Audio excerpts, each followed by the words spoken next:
किबार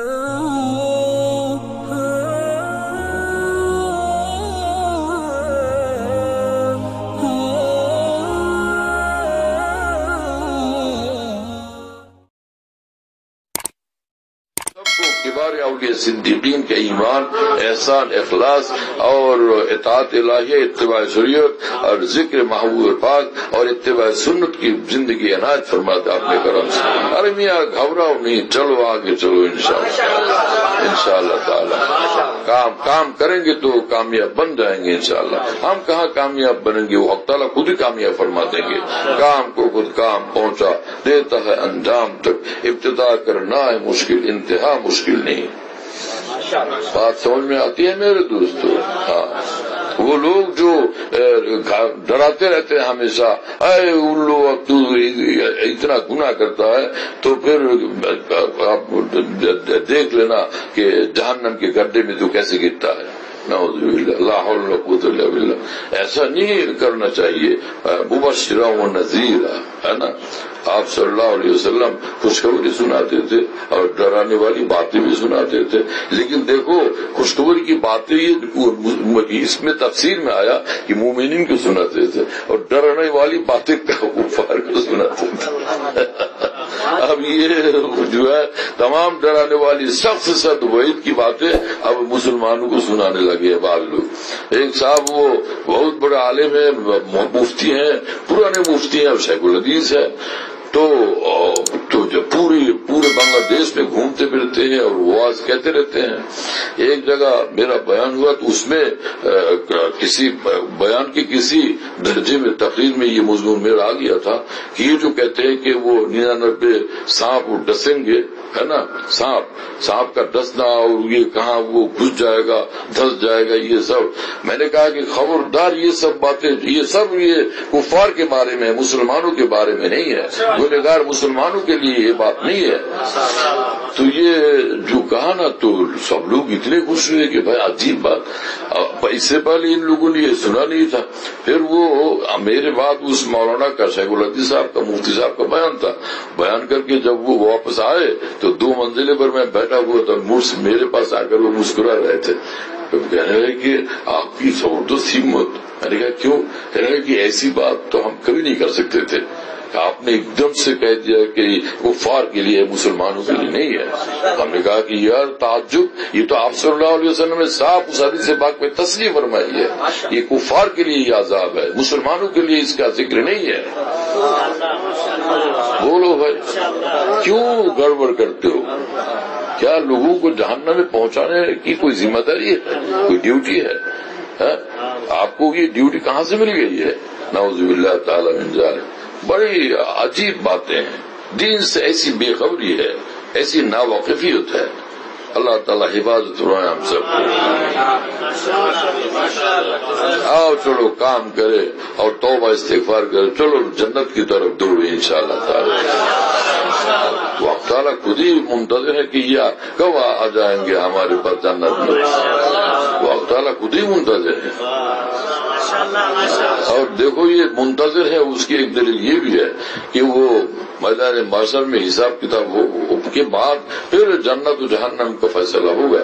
लेकिन वो मरने के बाद ही अल्लाह ताला फरमाएंगे कि बस इतनी देर ये कहाँ बर्दाश्त करेगा बेचारा, इसके लिए जन्नत की तरफ दरवाजे खोल दो अभी, वफ्तहू लहू बाबन इलल जन्नत।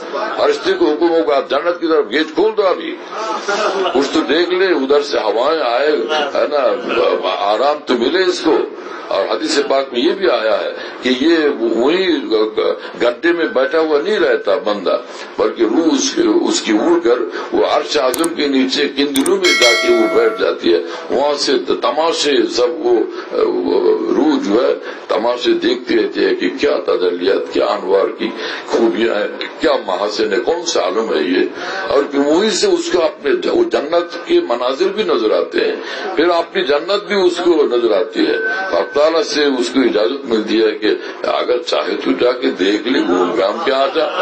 پھر جا کے وہاں سے خوب گھوم گھام کے نہیں آئے کہ کچھ چک لے گا، کچھ وہاں کچھ چکے گا، کچھ کھائے گا تھوڑا سا. ایک کیا ہے کہ مستقل نہیں جنت مل جانا، اب یہ کیا ہے کہ وقتی اور عارضی پرمیشن مل جانا. یہ وقتی اور عارضی پرمیشن مل جائے گا کہ اچھا ٹھیک ہے تھوڑا سا کھا لو، کیا ہے ٹیسٹ کر کے دیکھ لو، تھوڑا سا چکھ لو.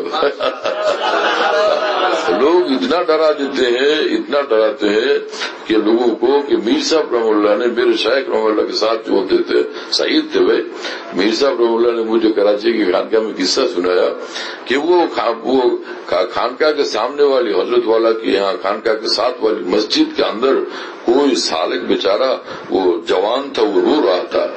تو سب مسلی نکل گئے، جتنے بھی مسلیان تھے سب نکل گئے. اب ایک کونے میں ایک آدمی بیٹھا ہوا ہے، عام آدمی ہے، اور یہ جو ہے وہ ایک سالک نوجوان وہ دوسرے کونے میں بیٹھا ہوا بہت زیادہ رو رہا ہے. اللہ معاف فرما دیجیے، اتنا گناہ ہو گیا، مجھے معاف فرما دیجیے، اللہ مجھے معاف فرما دیجیے. اور رو رہا ہے جناب، رو رہا ہے ساروں کا رو رہا ہے، اتنا رو رہا ہے، اتنا رو رہا ہے کہ رکتا ہی نہیں ہے، آنسو کا دریا بہ رہا ہے اور رو رہا ہے کہ گناہ معاف فرما، اللہ یہ بہت گناہ ہوئے معاف فرما دیجیے، اتنا رو رہا ہے. اور وہ دور سے بیٹھا بیٹھا وہ آدمی دیکھ رہا ہے، کوئی آدمی تھا وہ سب تماشا دیکھ رہا تھا. جیسے ہی اس کی دعا مناجات ختم ہوئی تو وہ بھاگ کے وہاں سے آیا اور اس نے کہا کہ اے اتنا گناہ کیوں کرتا ہے کہ پھر آپ روتا ہے.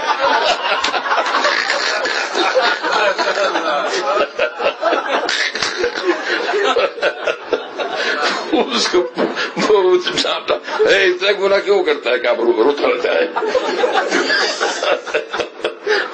میر صاحب اللہ نے خود مجھے قصہ سنا، لا حول ولا قوت الا باللہ. اب داروغہ صاحب بن کے آئے، تو گناہ اتنا کیوں کرتا ہے کہ آپ روتا رہتا ہے؟ گناہ نہ کرنا چاہیے تھا. جب گویا کہ ان کو ذمہ داری ملی ہے ان کو ڈانٹنے کے لیے، ایسا داروغہ نہیں بننا چاہیے. اللہ حول ولا قوت. میر صاحب جب سناتے تھے اتنا لطف آتا تھا، مزہ آتا تھا. بالکل وہی منظر کشی فرما دیتے میر صاحب رحمہ اللہ تعالی. اللہ ہمیں معاف فرما دے، تقویٰ کی زندگی عطا فرما دے، ہر گناہ سے حفاظت عنایت فرما دے، اور رو کر اپنے مالک کو خوش کرنے کی توفیق سے نوازے بس. اور اپنے اکابر کے طریق پر جینا مرنا نصیب فرما دے.